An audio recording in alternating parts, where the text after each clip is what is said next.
Biden-Sanders ticket. With a cemented frontrunner status, former Vice President Joe Biden is enjoying support from the Democratic base, as well as former candidates such as Senator Amy Klobuchar, Mayor Pete Buttigieg, Senator Kamala Harris, and billionaire Mike Bloomberg.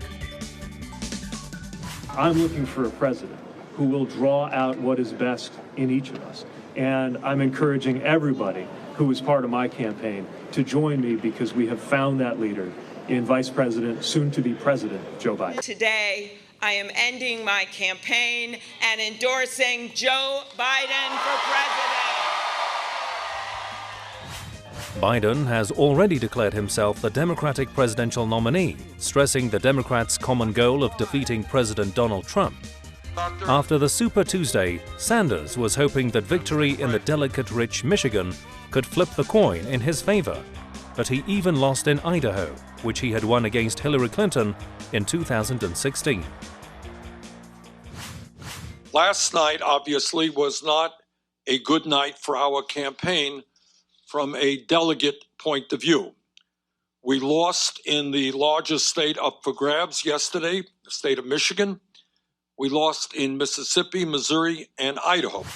Back in 2016, Sanders won a surprise victory in Michigan despite polls showing him down 20 points to his contender Clinton. As Biden takes command of the Democratic race, the question remains, is he the best candidate the Democrats have to offer to take on Trump? Bernie is going to have a difficult time, but there's certainly more delegates out there now than have already been spoken for. And what I see happening is that Biden has some difficulty in articulating his speech, which might lead one to believe that he has a dementia problem coming up. And I think that's entirely possible. And so at this point in time, anything could go wrong physically with Biden. The self-described democratic socialist has once again been stopped by the Democratic establishment, which some say considers him even a greater threat to the United States than Trump. The president has been highlighting the Democratic establishment's attempts to undermine the Sanders campaign. Our administration will transform this country to create an economy and a government that works for all of the people, not just the 1%. It will not be the same old, same old. But the other reason that I am running is to defeat Donald Trump. And the fact of the matter is, if we want to defeat Donald Trump, we're going to need a campaign that has energy and excitement, that can speak to working people, young people, people who have given up on the political establishment all over this country. To defeat Donald Trump, we're going to have the highest voter turnout in the history of this country, and I think our campaign is uniquely suited to be able to do that. Sanders had to scrap his campaign in 2016 over the Liberals' support for Clinton, who was considered a corrupt figure even by the establishment insiders. Once again, the Vermont senator's bid for the White House is being hampered by Democrats, which brings the question, shouldn't he have run as an independent rather than a candidate for the Democratic Party? With respect to Bernie Sanders, he has his work cut out for him. But when you compare the record of Bernie Sanders with that of Joe Biden, it really leaves Joe Biden at a loss. If you recall, when Joe Biden was chairman of the Judiciary, he savaged Anita Hill and gave us Clarence Thomas for several generations. When he was chairman of the Foreign Relations Committee, when the issue came up about invading Iraq, he supported that invasion. And of course, we've paid a price for it ever since. So Joe has a very colored background.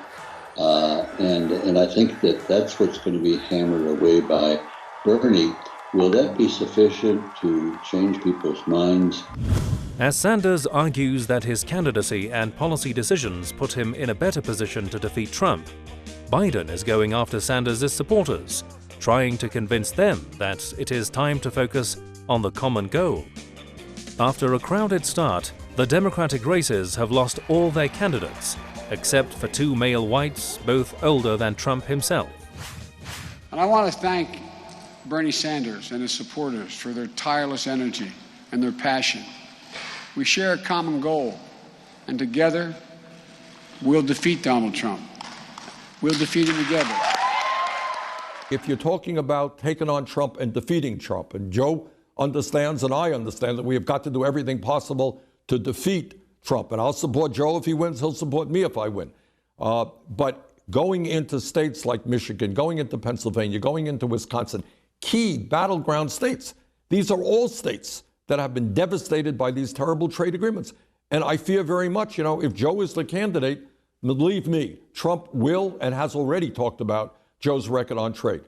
I believe that we are the strongest campaign to defeat Donald Trump. Now that the sequence of defeats is extinguishing any last hope for the Sanders campaign, the Socialist Democrat has to decide to either drop out or continue inflicting as much damage as possible on Biden. Sanders' decision particularly matters as some of his supporters crossed lines in 2016 to vote for Trump. Fortunately for Democrats, this time Sanders himself has voiced a clear commitment to beating Trump at all costs. Therefore, he can be expected to support the ultimate Democratic nominee. You have to appreciate the American culture. Socialism is a negative in our culture. And of course, Bernie Sanders has declared himself a democratic socialist. I consider myself a democratic socialist. There's nothing wrong with socialism. It's a tool for human governance, and it's a tool that can be used for benefit of humans or negatives. Trump tries to make a big deal about Bernie's democratic socialism, but when you look at it, there's democratic socialism and there's Republican socialism. Sanders' decline in polls should come as no surprise to those familiar with politics in the United States. After all, the Jewish candidate refused to take part at this year's American-Israel Public Affairs Committee, AIPAC. He's also been outspoken in his fight to tax the country's billionaires, as well as his animosity against Wall Street. Then there's the senior senator from Vermont, the current front-runner. Not only did Senator Sanders skip the conference, he bashed it publicly. He said, "You all provide a platform for bigotry," and he called Israel's democratically elected prime minister a reactionary racist.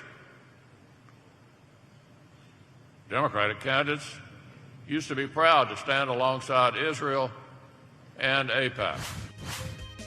No wonder those truly in power in the United States, the 1% in control of corporations, do not want to see Sanders in the White House.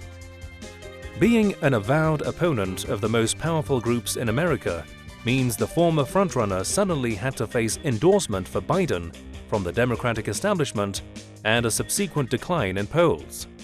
The Trump candidacy is trying to paint the Democratic candidacy as extreme, and that's unfortunate because Bernie Sanders has an agenda which would be extremely beneficial to the American people.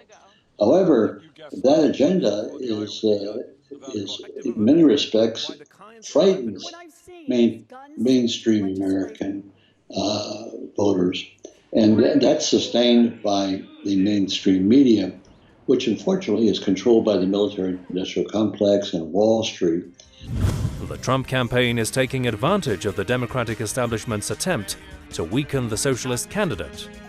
Trump, who had sought to find dirt on Biden and his son Hunter in Ukraine, is now expected to face the former vice president as the Democratic nominee. We need healing in this country. We need to repair the soul of America. We need someone that has the broadest reach to bring as most people together in America so that we can move the important policies for me. So when I took the totality of everything, I respect and love the remaining candidates in this, but this is the right thing to do for America and to beat Donald Trump. But what about a Bernie Biden ticket? How plausible is it? And how could we know we might be heading that way? There is also the idea that the Sanders campaign surpasses the primary races and even the role of the president. It's still dynamic and alive, bound to continue taking on the U.S. establishment. They're too far apart on the issues that they feel deeply about. In fact, Biden doesn't feel deeply about any issues. He just wants to unify and capitalize on the conservative nature of the constituency. But Bernie is different. He's totally committed to realizing these issues if he becomes president.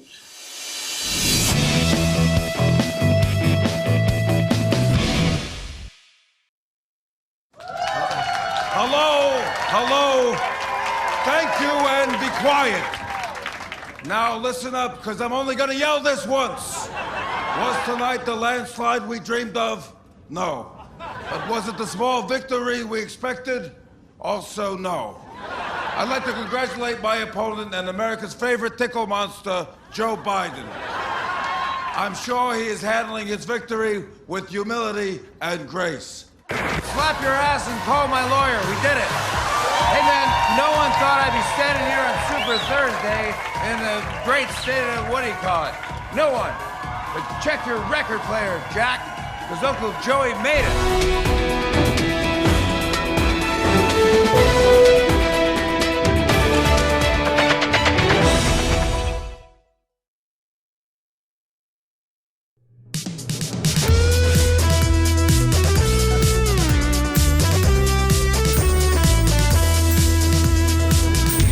COVID-19.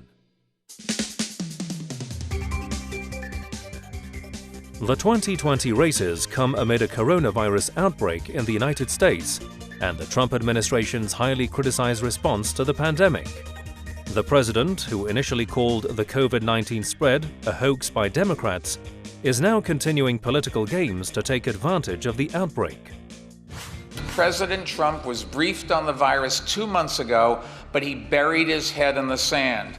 Donald Trump does not have a natural ability to understand the coronavirus, and his reckless statements are confusing people in this country and all over the world. Protection, preparedness, prevention all seem to be inadequate right now, given my impression that an outbreak here, or at least an increase in the number of cases, seems virtually inevitable.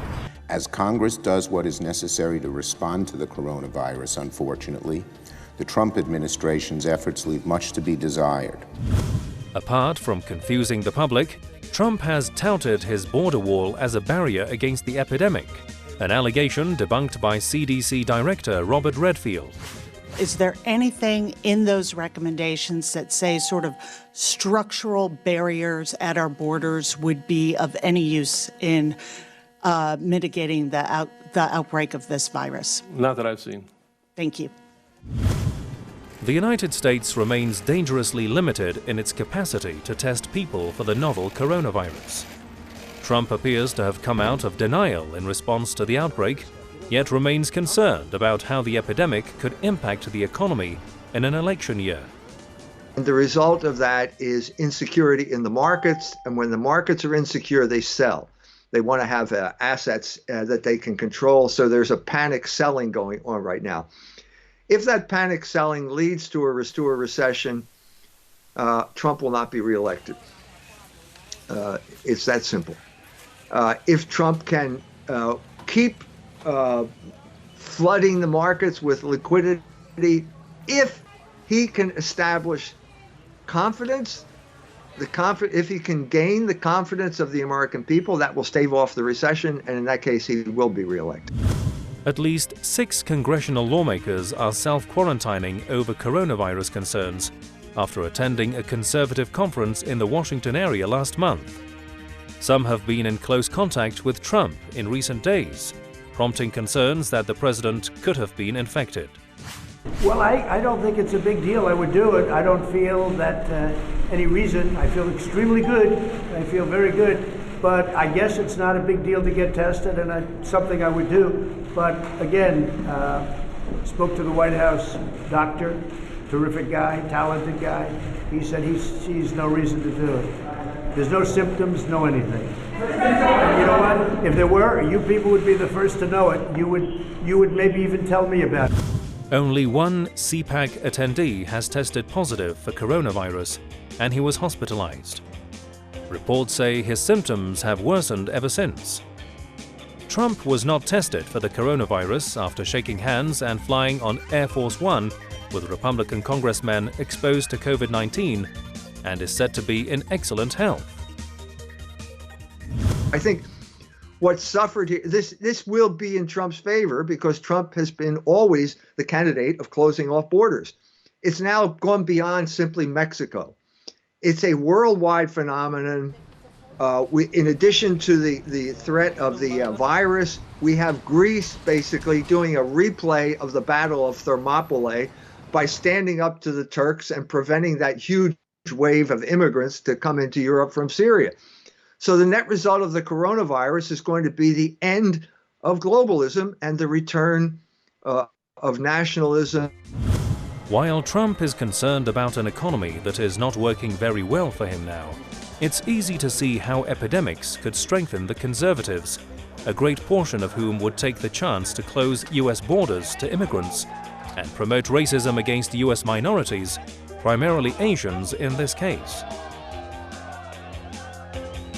The Democrats should not try and make this, or the Republicans should not make this a political issue. This is above politics.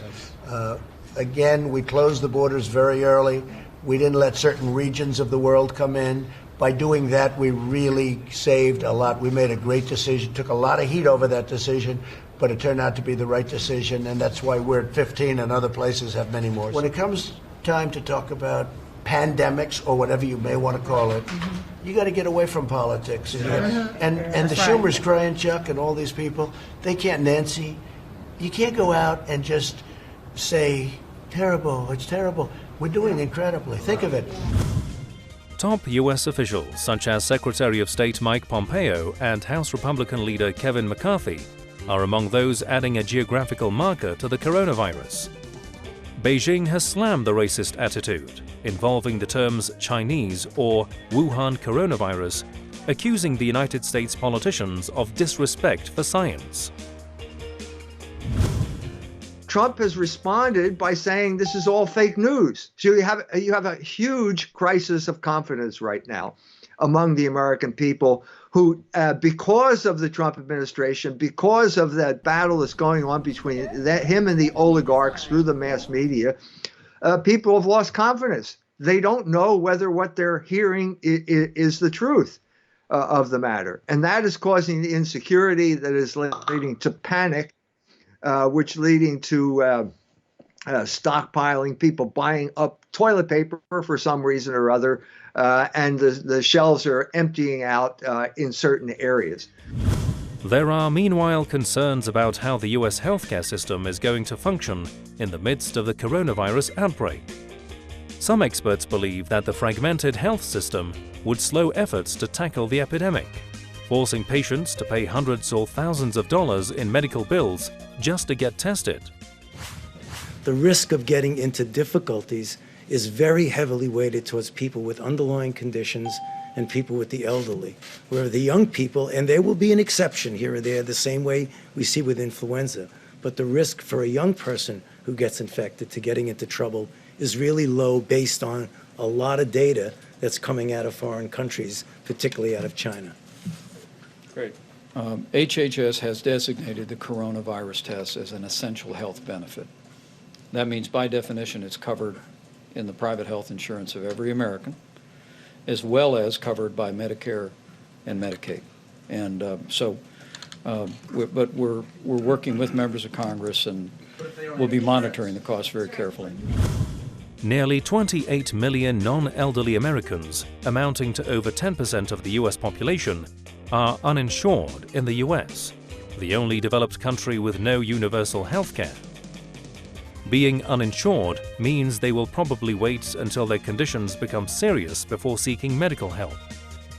The wait could exacerbate the situation and interfere with efforts to tackle the disease. A normal outbreak then the insurance companies will deal with it. It's the same thing that happens every year. It's not a big deal.